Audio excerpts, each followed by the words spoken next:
Guys കിട്ടുകിട്ടുകളിൽ എല്ലാവർക്കും സ്വാഗതം. ഇന്ന് നമ്മൾ നല്ല വെറൈറ്റി ആയിട്ടുള്ള ഒരു ഐറ്റാട്ടം പിടിച്ച് വെക്കുന്നത് ഇതാണ് നമ്മുടെ ബീഫ് സ്റ്റിക്കും അതേപോലെ തന്നെ പോക്ക് സ്റ്റിക്കും. സംഭവം എന്താണെന്ന് വെച്ചാൽ നമ്മൾ ഒരുപാട് നാളായിട്ട് കൊതിപ്പിച്ചിട്ടാട്ടോ നമ്മളിന്ന് വന്നിരിക്കുന്നത്.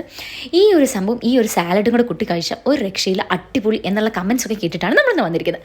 അപ്പോൾ നമ്മളിന്നുള്ള എറണാകുളത്തുള്ള സ്മോക്കി കൾച്ചറിലാട്ടോ സംഭവം. ഇവിടുത്തെ ആംബിയൻസ് ഒന്നും ഒരു രക്ഷ ഉണ്ടായിരുന്നില്ല. അത്യാവശ്യം നല്ല തിരക്കുള്ളതുകൊണ്ട് തന്നെ ബീഫ് സ്റ്റിക്കും അതേപോലെ തന്നെ പോക്ക് സ്റ്റിക്കും മാത്രം ബാലൻസ് ഉണ്ടായിരുന്നു. ബാക്കി അത്യാവശ്യം എല്ലാ സംഭവങ്ങളും തീർന്നിട്ടുണ്ടായിരുന്നു കേട്ടോ. ആദ്യം ഞങ്ങൾക്ക് ഇഷ്ടപ്പെട്ട ഇതിൻ്റെ സാലഡായിരുന്നു. കാരണം സാലഡും ഇതും കൂടെ ഒരുമിച്ച് ചെയ്യുമ്പോൾ ഒരു രക്ഷയില്ല, ഭയങ്കര ജ്യൂസി ആയിരുന്നു കേട്ടോ. അപ്പോൾ ഫസ്റ്റ് നമ്മൾ ടേസ്റ്റ് ചെയ്ത് നോക്കിയത് ബീഫ് സ്റ്റീക്കായിരുന്നു. പോർക്കിനേക്കാളും ഞങ്ങൾക്ക് കുറച്ച് ഇഷ്ടപ്പെട്ട ബീഫായിരുന്നു കേട്ടോ. കുറച്ച് ടേസ്റ്റി ആയിരുന്നു എന്ന് നിങ്ങൾക്ക് തോന്നി.